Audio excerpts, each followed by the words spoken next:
കഴിഞ്ഞ LDF സർക്കാർ അധികാരമേറ്റ് ആദ്യം ഒപ്പിട്ട ഫയലുകളിലൊന്നും മദ്യത്തിന്റെ ഫയലുകളായിരുന്നില്ല. അത് കുടിശ്ശിക പെൻഷൻ കൊടുത്തു തീർക്കുന്ന ഫയലുകളായിരുന്നു.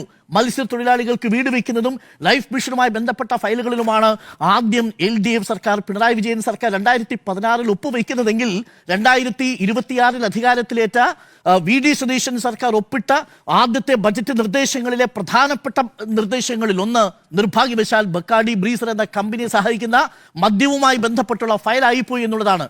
VD സതീശനോട് നമുക്ക് ഒന്നേ പറയാനുള്ളൂ, ആ ഫയൽ ഒപ്പിടാനുള്ള ജാഗ്രതയും വേഗവും തീരദേശത്തെ മത്സ്യത്തൊഴിലാളികളോട് കാണിച്ചിരുന്നെങ്കിൽ ഈ ട്രോളിംഗ് കാലത്ത് മത്സ്യത്തൊഴിലാളികളുടെ പെൻഷൻ കൊടുത്തു തീർക്കാമായിരുന്നു.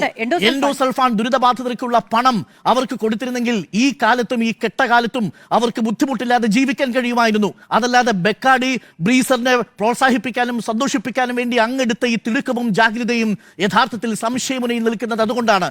രണ്ടേ രണ്ട് ചോദ്യമേ അങ്ങനെയുള്ളൂ. ഒരു നയമുണ്ടായിരുന്നോ UDF-ന്? പാർട്ടിക്കുള്ളിൽ ഇത് ചർച്ച ചെയ്തിരുന്നോ? ആ നയം എവിടെയെങ്കിലും എഴുതി വെച്ചിരുന്നോ? ഇല്ലെങ്കിൽ 3 വർഷം തിടുക്കപ്പെട്ട് ഈ ഫയൽ അടിത്തട്ടിൽ നിന്ന് വിളിച്ചു വരുത്തിയത് എന്തിനാണ്? ഇനി ഈ പന്തിരിക്കുന്നത് ആരുടെ കയ്യിലാ? എക്സൈസ് മന്ത്രിയുടെ കയ്യിലാ.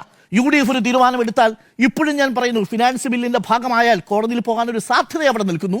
പക്ഷെ അപ്പോഴും എക്സൈസ് കമ്മീഷണർക്ക് ഇത് വിൽക്കുന്നില്ല എന്നൊരു കാരണം പറയാം. പക്ഷെ കാരണം ഇല്ല, ബ്രാൻഡ് രജിസ്ട്രേഷൻ ആവശ്യമുണ്ട്. എക്സൈസ് കമ്മീഷണർക്ക് ബ്രാൻഡ് രജിസ്റ്റർ ചെയ്താൽ മാത്രമേ ആ ഉൽപ്പന്നമായിട്ട് വെളിയിലിറക്കാൻ പറ്റൂ. പക്ഷേ കോടതി പോകുമ്പോൾ ഒരു പ്രശ്നം എന്തെന്ന് വെച്ചാൽ, നിങ്ങൾ നികുതി ഘടനയിൽ വീര്യം കുറഞ്ഞ മദ്യം വിൽക്കുമ്പോൾ ഇത്രയും ആകാമെന്ന് ടാക്സ് നിർദ്ദേശിച്ചിട്ടുണ്ട്. ഇത് നയത്തിന്റെ ഭാഗമാണോ എന്ന് ചോദിക്കാം.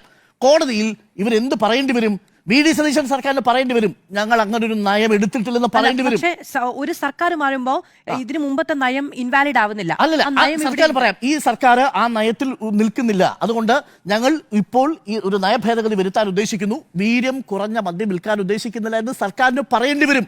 അവിടെയാണ് ഏത് നയമാണ് ഇവിടെ വാലിഡ് എന്ന് ചോദിച്ചാൽ ഇപ്പൊ LDF സർക്കാരിന്റെ നയമാണ് വാലിഡ്. സർക്കാർ മാറുമ്പോ ആ നയ ഭേദഗതി വരുത്തേണ്ടി വരും. അങ്ങനെ വരുമ്പോ എന്ത് ചെയ്യേണ്ടി വരും? U-turn അടിച്ചു എന്ന് പറയേണ്ടി വരും. UDF-ന് പുതിയൊരു നിർവചനം കിട്ടും. VD സതീശൻ സർക്കാരിന്റെ അഥവാ VD സതീശൻ എന്ന മുഖ്യമന്ത്രിയുടെ ഈ ധൃതി കൊണ്ട് UDF-ന് U-turn ഉള്ള സർക്കാർ എന്ന ഒരു യുടേൺ ഡിഫൈൻ ചെയ്യുന്ന സർക്കാർ എന്ന ഒരു പേര് കിട്ടേണ്ടി വരും എന്നുള്ളതാണ്. അത് മാത്രമാണ് ഇവിടെ സംഭവിക്കാൻ പോകുന്നത്. അങ്ങനെ പ്രശ്നമുണ്ട് എന്താണെന്നറിയാമോ, നമ്മൾ ഈ വിമർശിക്കുന്നത് തിരുത്താൻ വേണ്ടിയിട്ടാണ്. ഞാനിതിനെ നോക്കൂ, വീര്യം കുറഞ്ഞ മദ്യം